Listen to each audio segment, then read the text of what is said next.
This was a game tasked with improving on what many consider to be the pinnacle of the open world RPG, 2017's The Legend of Zelda: Breath of the Wild. That game garnered such critical acclaim that it alone justified the existence of the Nintendo Switch console and was responsible for selling hundreds of thousands of them. This left its sequel, Tears of the Kingdom, a Switch exclusive that launched on the 12th of May 2023, with an absolutely gargantuan task. Despite that incredibly high bar, Tears of the Kingdom cleared it with surprising ease, following a very simple formula to achieve success: distractions. No other game is quite as good at telling you where they want you to go with their quest text and markers, but then littering the environment with things that pull you in several other directions as you make your way to your original destination. This game is an open world that makes it fun to be sidetracked, and barreling through the story means you're missing out on a lot. This is not a landscape where you're ticking off map markers or walking towards a question mark, knowing it will be another checklist item. It's about catching a glimpse of these things on the horizon and wanting to see what's there. It's the spirit of adventure in gaming form. The icing on top of this cake is that almost every single time you do go in another direction, you aren't blocked because of a lack of story progress. You are blocked because your mushy gamer brain hasn't thought hard enough to get around the game's physics puzzles and challenges. There are often multiple solutions to these too, and a little out-of-the-box thinking, or sheer dedication, goes a long, long way.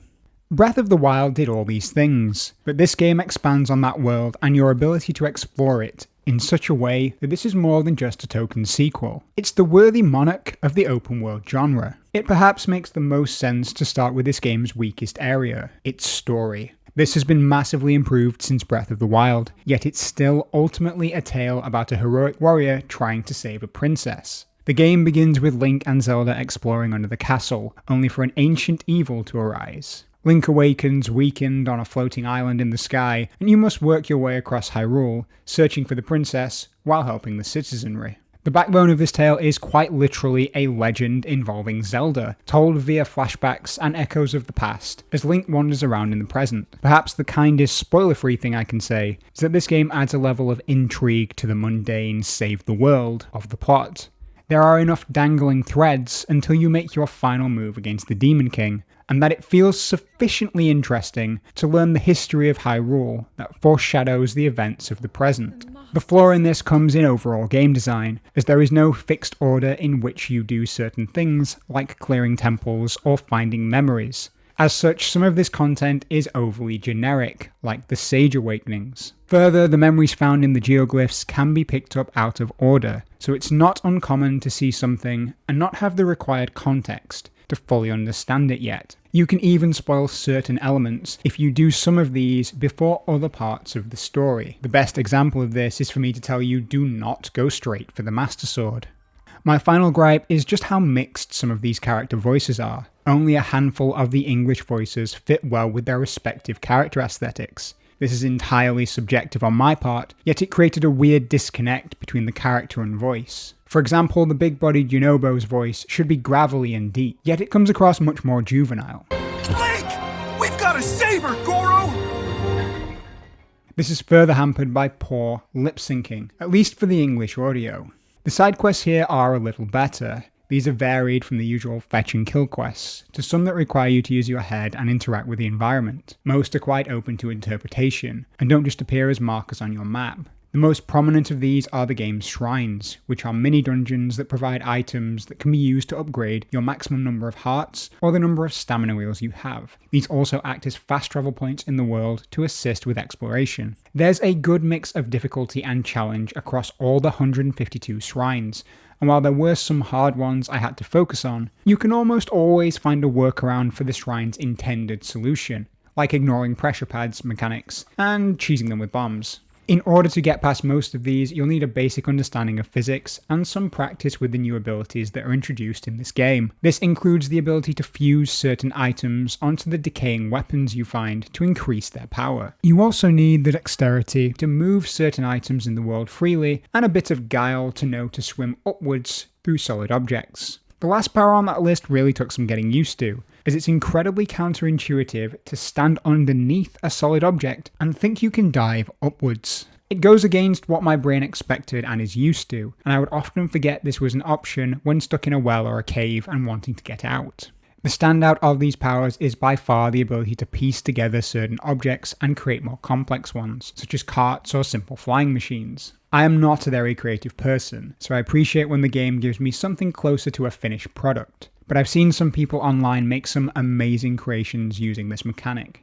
In essence, that is the most obvious brilliance of Tears of the Kingdom. You take a refined physics engine and grant players the ability to build within that structure and make their own way to overcome a problem. In this manner, there are multiple right answers to anything you encounter, and that's always better than one very rigid solution. Sometimes it's best to leave the building to the Minecraft veterans and just go and smack some monsters for parts, and that side of the game exists too. Combat is practically unchanged from Breath of the Wild, including weapon breaking. Everything you equip aside from your clothing is ephemeral, and I was commonly overcome with a reluctance to use my stronger equipment, saving it for the future fight that might demand it. This weapon break system returns here, but the new fuse mechanic gives you more control over what weapons become powerful, and that helps compensate for the game's lore, in which nearly all weapons are afflicted with decay. Other than that, the crux of the combat is identical, with Link able to dodge, block, and attack with familiar controls. Fighting here in itself is not a highlight. Rather, what stands out are the creative ways in which you can dispatch your foes without using swords and clubs. Combat success is often as much about abusing the laws of this game world by experimenting, as much as it is about acquiring powerful weapons. In general, I would say the game is well scaled in terms of difficulty. You do feel a little frail early on with just 4 hearts, but you become incredibly tanky towards the end. The more you explore, discover, and side quest, the more you can make Link naturally powerful. As well as hearts, armor, and stamina, you can acquire items that give you an advantage, to the equivalent of being more naturally powerful, with food buffs, armor set bonuses, and elixirs helping round out Link's arsenal. All of these systems seem to weave between each other in a way that feels very natural and logical within the game world. Once you get over the sheer scale and freedom of the choice offered here, the possibilities really do feel within touching distance of the word endless. Speaking of seeming endless, I should mention the scope of this map, which includes 3 different levels, with Hyrule at least twice as large as it was in Breath of the Wild. The main map that we're familiar with is now the middle layer, with a sky-themed floating island above it, and a dark sprawling depth below. The depths is unusual at first, as it's dark and difficult to explore, but it's home to a plethora of Zonai-themed resources you're going to want to collect. The sheer scale of these areas often necessitates the new crafting and auto-build system, as traversing these on foot is interesting but time-consuming. That's not to mention that you have a rudimentary house design system in this game, with a more generous economy than that in Breath of the Wild, as well as an unexpected bonus treat if you have Breath of the Wild save data. Visit any stable, and you'll see that your horses from that game are there waiting for you. I did feel a bit let down that I couldn't bring my motorcycle across though. In spite of that, it is clear that Tears of the Kingdom has moved the bar for this type of game, and it does this by giving me that rare feeling of, there's no way the game's gonna let me do this. And then it lets you do it. That automatically counts for a lot in my book. Furthermore, the sound design here is excellent, from the satisfying critical arrow hit to the familiar jingle when you open a chest.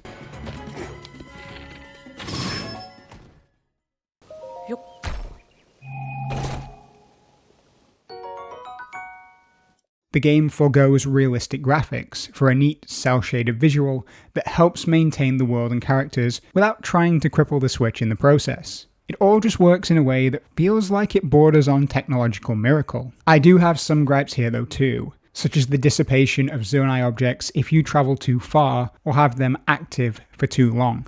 This feels quite harsh and prevents you from truly feeling free in the open sky. As a hoarder, I often end up with a lot of materials in this game, and you end up scrolling for a long time when using the quick select menu. The available sort methods feel like a half solution to the problem, as they don't always give you quick and easy access to what you need. A Favorites tab, where you can manually mark items to appear in the quick bar, would be an easy solution to this issue. The new powers granted by this game's sages are also a bit of an annoyance. These are all mapped to the A button and are used contextually if you are in proximity to that sage's avatar. It's easy to accidentally trigger one of these when looting, and I can't be the only one who accidentally blew rare monster drops off a cliff with the Wind Sage's ability. Further, I can see a lot of people being intimidated by the scale of this game. Not everybody enjoys having a loosely guided sandbox to play in. Some people want that linear structure, and this game does not deliver on that at all. In fairness, it doesn't intend to.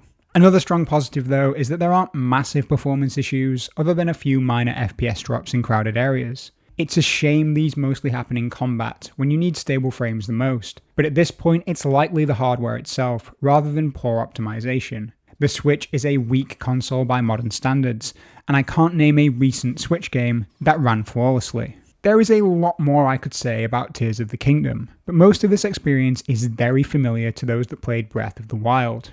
There's something almost painful about how good this is, and it makes everything I've done in my life in search of good gaming experiences prior to this feel redundant. Even the games I consider to be among the best of the best across the past decade feel shallow and undercooked against this juggernaut, and my brain lacks the imagination to fathom what another developer would need to produce to top this.